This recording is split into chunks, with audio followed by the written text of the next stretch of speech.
بسم اللہ الرحمن الرحیم۔ مسجد اقصی یعنی بیت المقدس کی بنیاد بیت اللہ شریف کی بنیاد ڈالنے کے 40 سال بعد حضرت سیدنا آدم علیہ السلام نے ڈالی۔ پھر اس کی تعمیر حضرت سیدنا سام بن نوح علیہ السلام نے کی۔ عرصہ دراز کے بعد حضرت سیدنا داؤد علیہ السلام نے بیت المقدس کی تعمیر شروع کی، لیکن بیت المقدس کی تکمیل یا تعمیر نو اللہ تعالیٰ نے حضرت سلیمان علیہ السلام کے ہاتھوں لکھی تھی۔ چنانچہ حضرت سیدنا سلیمان علیہ السلام کی نگرانی میں جنوں کی ایک جماعت نے مسجد اقصی یعنی بیت المقدس کو تعمیر کیا۔ شہر المقدس ایک پر نور سہانی صبح کا ذکر ہے۔ افق کے دامن میں جھانکتی آفتاب کی روح پہلی کرنوں نے نئی نویلے شہر کے پاکیزہ حسن کو دوبالا کیا ہوا ہے۔ لوہے کی مضبوط زنجیروں سے جکڑے شیاطین اور خود سر جنات تندہی سے اپنے کاموں میں مصروف ہیں۔ قریب ہی ہاتھ میں چمڑے کا کوڑا لیے ایک فرشتہ ان کی نگرانی پر مامور ہے۔ ابھی کچھ دیر ہی گزری تھی کہ اچانک نیلگو آسمان کی شفاف فضاؤں سے چہچہاتے رنگ برنگ خوبصورت پرندوں کے جھرمٹ میں حفاظت پر معمور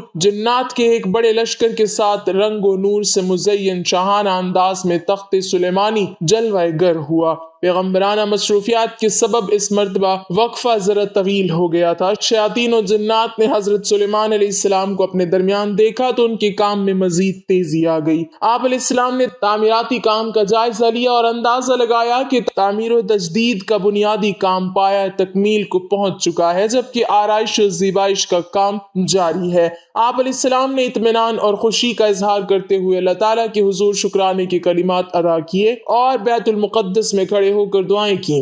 حضرت عبداللہ بن عمرو سے مروی ہے کہ نبی اکرم صلی اللہ علیہ وسلم نے فرمایا، جب حضرت سلیمان علیہ السلام بن داؤد علیہ السلام بیت المقدس کی تعمیر سے فارغ ہوئے تو انہوں نے اللہ سے 3 چیزیں مانگی۔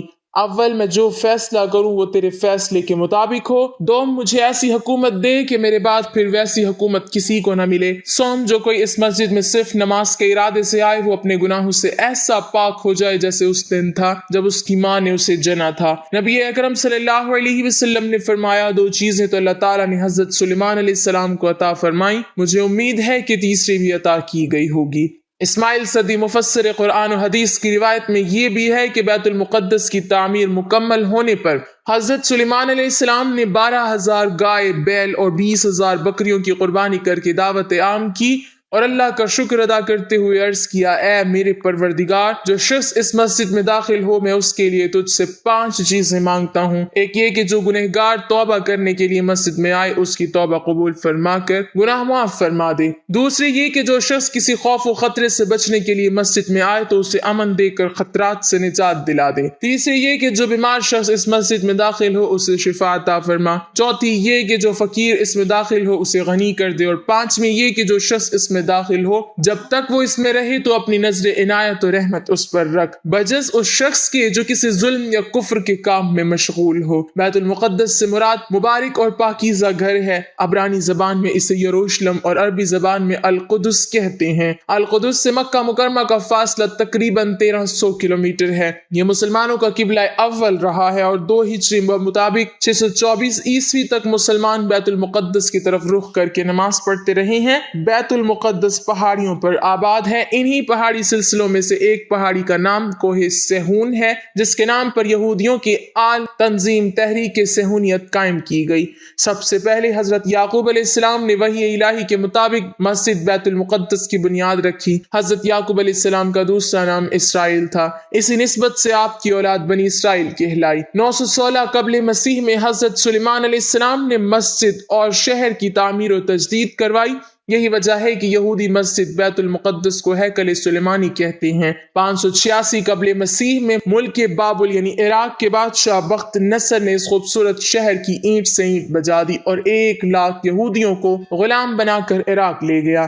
پھر لگ بھگ 50 سال بعد 539 قبل مسیح میں شہنشاہ فارس سائرس اعظم نے بابل فتح کیا اور یہودیوں کو بیت المقدس جانے کی اجازت دے دی، جہاں انہوں نے بیت المقدس شہر اور ہیکل سلیمانی کی دوبارہ تعمیر مرمت کرائی۔ 70 عیسوی میں رومی جنرل ٹائٹس کے ہاتھوں ایک بار پھر یروشلم اور ہیکل سلیمانی تباہ ہوئے۔ 17 ہجری بمطابق 639 عیسوی میں عہد فاروقی میں رومیوں سے ایک معاہدے کے تحت بیت المقدس پر مسلمانوں کا قبضہ ہو گیا اموی خلیفہ عبد الملک کے دور میں مسجد اقصی کی تعمیر عمل میں آئی۔ 1099 میں پہلی صلیبی جنگ کے موقع پر یورپ کے مسیحوں نے بیت المقدس پر قبضہ کر کے 70,000 مسلمانوں کو شہید کر دیا۔ 1187 بمطابق 538 ہجری تک سلطان صلاح الدین ایوبی نے 16 جنگیں لڑیں، یہاں تک کہ بیت المقدس کو عیسائیوں کے قبضے سے آزاد کروا لیا، جس کے بعد یہاں 761 برس تک مسلمانوں کی حکومت رہی۔ دسمبر 1917 میں پہلی جنگ عظیم کے موقع پر انگریزوں نے بیت المقدس اور فلسطین پر قبضہ کر کے یہودیوں کو آباد ہونے کی اجازت دے دی۔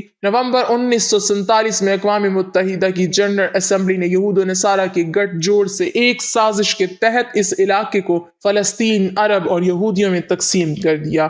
16 مئی 1948 کو یہودیوں نے پہلی صہیونی ریاست اسرائیل کے قیام کا اعلان کر دیا۔ 15 مئی 1948 کو پہلی عرب اسرائیل جنگ چھڑی، جس میں اسرائیل نے امریکہ اور یورپ ممالک کی مدد سے عربوں کے ایک بڑے حصے پر قبضہ کر لیا، جس کے نتیجے میں 75,000 فلسطینی بے گھر ہو گئے۔ 5 جون 1967 کو عرب ممالک اور اسرائیل میں تیسری بار جنگ کا آغاز ہوا۔ اس 6 روزہ جنگ میں اسرائیل نے پورے فلسطین پر قبضہ کر کے فلسطینیوں پر ظلم و ستم کے پہاڑ توڑ دیے۔ یہودیوں کے بقول 70 میں جنرل ٹائٹس کے ہاتھوں تباہی کے بعد بھی ہیکل سلیمانی کی ایک دیوار کا کچھ حصہ محفوظ ہے، جہاں 2000 سال سے یہودی زائرین آ کر رویا کرتے ہیں، اسی لیے اسے دیوار گریا کہا جاتا ہے۔ یہودی مسجد اقصی کو شہید کر کے یہاں ہیکل سلیمانی تعمیر کرنا چاہتے ہیں، اور اپنی اسی مذموم مقصد کی تکمیل کے لیے انہوں نے بیت المقدس کو دارالحکومت بنا رکھا ہے۔ علامہ عماد الدین ابن کثیر اپنی شہر آفاق کتاب قصص الانبیاء میں مشہور مفسر قرآن اسماعیل بن عبد الرحمن جو سدی رحمۃ اللہ علیہ کے نام سے مشہور ہیں، ابو مالک اور ابو صالح کے واسطے سے حضرت عبداللہ بن عباس اور دیگر کئی صحابہ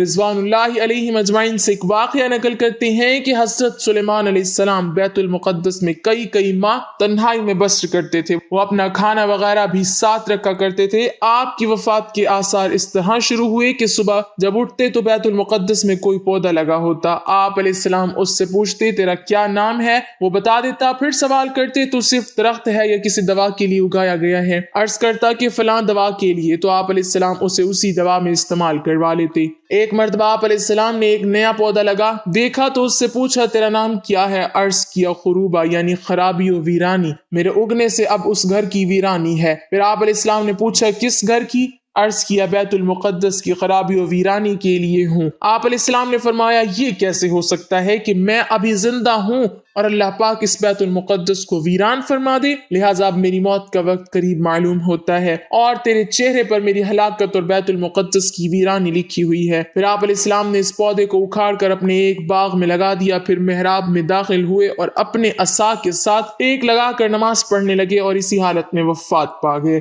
شیاطین جنات کو آپ علیہ السلام کی وفات کا علم نہ ہو سکا۔ حضرت سلیمان علیہ السلام کی وفات کا تذکرہ قرآن کریم میں اللہ تعالیٰ نے یوں فرمایا ہے، پھر جب ہم نے سلیمان علیہ السلام پر اجل کا حکم صادر فرمایا تو ان جنات کو ان کی وفات پر کسی نے آگاہی نہ دی سوائے زمین کی دیمک کے جو ان کے عصا کو کھاتی رہی۔ پھر جب آپ علیہ السلام کا جسم زمین پر گرا تو جنات پر ظاہر ہو گیا کہ اگر وہ غیب جانتے تو اس ذلت انگیز عذاب میں نہ پڑے رہتے۔ مولانا حفظ الرحمان مشہور مفسر اسماعیل سدی کے حوالے سے لکھتے ہیں کہ حضرت سلیمان علیہ السلام کی زندگی ہی میں بنی اسرائیل میں یہ خود ساختہ گمراہی شروع ہو گئی تھی کہ نعوذ باللہ حضرت سلیمان علیہ السلام کا سکھایا ہوا علم سحر ہے، اور نعوذ باللہ حضرت سلیمان علیہ السلام اس جادو ہی کی وجہ سے اتنی بڑی حکومت کے مالک تھے۔ قرآن مجید نے بنی اسرائیل کے لگائے ہوئے اس بہتان کی مدلدل تردید کی اور حضرت سلیمان علیہ السلام کی پیغمبرانہ عظمت کو نمایاں اور روشن کرتے ہوئے بتایا کہ حضرت سلیمان علیہ السلام کا دامن جادو کی نجاست سے پاک ہے۔ اس کے ساتھ ہی بنی اسرائیل نے یہ کہنا شروع کر دیا تھا کہ جنات علم غیب جانتے ہیں۔ چنانچہ جب حضرت سلیمان علیہ السلام کو اس کا علم ہوا تو انہوں نے ان شیاطین ان تمام نوشتوں کو حاصل کر کے اپنے تخت کے نیچے دفن کر دیا تاکہ جن و انس میں سے کسی کو بھی وہاں تک پہنچنے کی جرت نہ ہو سکے، اور ساتھ ہی یہ فرمان جاری کر دیا کہ جو شخص سحر کرے گا یا جنات کے متعلق علم غیب کا عقیدہ رکھے گا تو اسے اس جرم میں قتل کر دیا جائے گا۔ لیکن جب حضرت سلیمان علیہ السلام کا انتقال ہو گیا تو شیاطین نے اس مدفون ذخیرے کو نکال لیا اور بنی اسرائیل میں یہ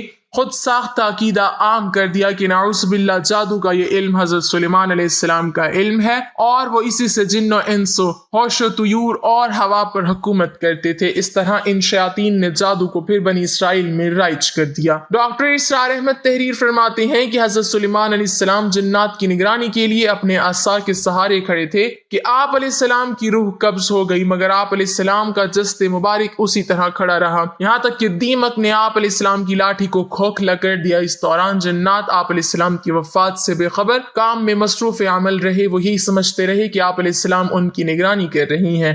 جب وہ گر پڑے تو جنات پر واضح ہو گیا کہ اگر وہ غیب کا علم جانتے تو اس ذلت کے عذاب میں نہ پڑتے۔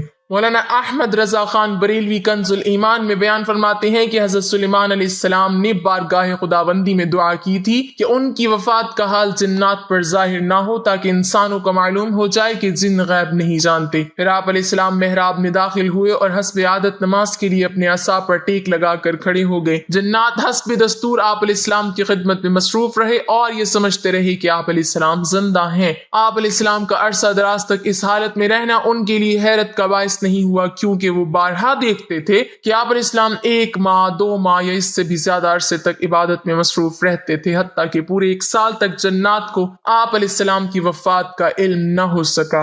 اگر انہیں غیب کا علم ہوتا تو 1 سال تک عمارت کے کاموں میں تکلیف اٹھاتے نہ رہتے۔ دکھ درد امراض موت کے قاصد ہیں۔ امام نووی رحمۃ اللہ علیہ نے حضرت ابن عباس سے روایت کی ہے کہ رسول اللہ صلی اللہ علیہ وسلم نے فرمایا، جتنے امراض درد اور زخم ہیں یہ سب موت کے قاصد ہیں، انسان کو اس کی موت یاد دلاتے ہیں، پھر جب موت کا وقت آ جاتا ہے تو ملک الموت مرنے والے کو مخاطب کر کے کہتا ہے، اے بندہ خدا، میں نے بس صورت امراض حوادث کتنے قاصد بھیجے تجھے خبردار کرنے کے لیے کہ اب تو موت کی تیاری کر لے۔ اب میں تیرے پاس آ پہنچا ہوں جس کے بعد کوئی اور خبر دینے والا یا کوئی قاصد نہیں آئے گا۔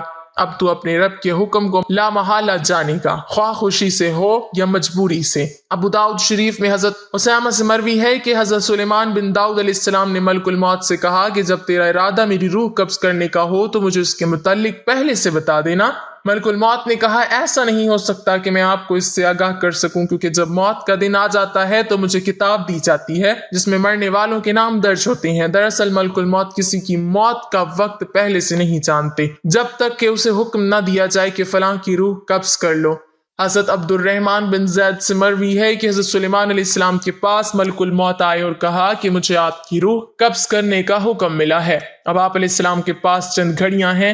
حضرت سلیمان علیہ السلام نے یہ سن کر فوری طور پر جنات کو بلوائے اور اپنے گرد شفاف شیشے کی ایسی عمارت بنوائی جس میں کوئی دروازہ نہ تھا۔ پھر آپ اپنے عصا سے ٹیک لگا کر نماز میں مشغول ہو گئے۔ اتنے میں وقت مقررہ پر ملک الموت داخل ہوئے اور روح قبض کر لی۔ شیاطین آپ کو دیکھتے کہ عبادت میں مصروف ہیں اور کام پر لگے رہتے، پھر اللہ نے گھن لگانے والے کیڑے کو بھیجا اور جو لاٹھی کو کھاتا رہا حتیٰ کہ اندر سے وہ کھوکھلی ہو گئی اور حضرت سلیمان علیہ السلام کا بوجھ نہ سنبھال سکی اور وہ گر گئے۔ ایک شیطان ہمت کر کے کسی طرح اندر داخل ہوا اور آپ علیہ السلام کو اس حال میں دیکھا تو فوراً باہر نکلا اور سب کو خبر دی کہ حضرت سلیمان علیہ السلام تو کب کی وفات پا چکے ہیں۔ لوگوں نے دیکھا کہ لاٹھی کو زمینی کیڑا یعنی گھن لگ گیا ہے، لیکن اب یہ پتہ نہیں لگ رہا تھا کہ وفات کو کتنا عرصہ ہو چکا ہے، لہٰذا انہوں نے زمینی کیڑے دیمت کو ایک دوسری لاٹھی پر رکھا جو دن رات اس کے کچھ حصے کو کھاتا رہا۔ اس حساب سے پتہ چلا کہ آپ علیہ السلام 1 سال پہلے وفات پا چکے تھے۔ آپ علیہ السلام کی بادشاہت 40 سال تک رہی اور 53 سال کی عمر میں انتقال ہوا۔ اس سبق آموز واقعے سے یہ ثابت ہوتا ہے کہ موت سے کوئی بھی چیز محفوظ نہیں، خواہ وہ کتنے ہی بڑے منصب پر فائز ہوں یا کوئی نہایت اہم اور ضروری کام سر انجام دے رہا ہو۔ وقت معینہ پر سب کو موت کا مزہ چکھنا ہے۔ اللہ تعالیٰ کے کام کسی کی وفات سے رکتے نہیں، اسے جس طرح کا کام لینا ہوتا ہے وہ لے لیتا ہے، اور تمام اسباب و آلات بھی اسی وقت تک کام کرتے ہیں جب تک کہ اللہ کو منظور ہو، ورنہ سب دھرے کے دھرے رہ جاتے ہیں۔ دوسرا سبق یہ حاصل ہوتا ہے کہ علم غیب سوا اللہ تعالیٰ کی کوئی نہیں جانتا، نہ ہی اللہ کی مرضی و منشا کے بغیر کوئی کام سر انجام دیا جا سکتا ہے۔ چنانچہ وہ تمام بناوٹی روحانی عامل اور جھوٹے ماہرین جو اس بات کا دعویٰ کرتے ہیں کہ ان کے قابو میں ایسے جنات و شیاطین ہیں جو غیب کا علم جانتے ہیں اور معصوم سادہ لو انسانوں کو آنے والے خوفناک حالات بتا کر اپنے دام فریب میں پھنساتے ہیں، جان لے کہ بہت جلد وہ دوزخ کی آگ کا ایندھن بنیں گے۔ اللہ تعالی ہمیں دین کی مکمل سمجھ نصیب فرمائے اور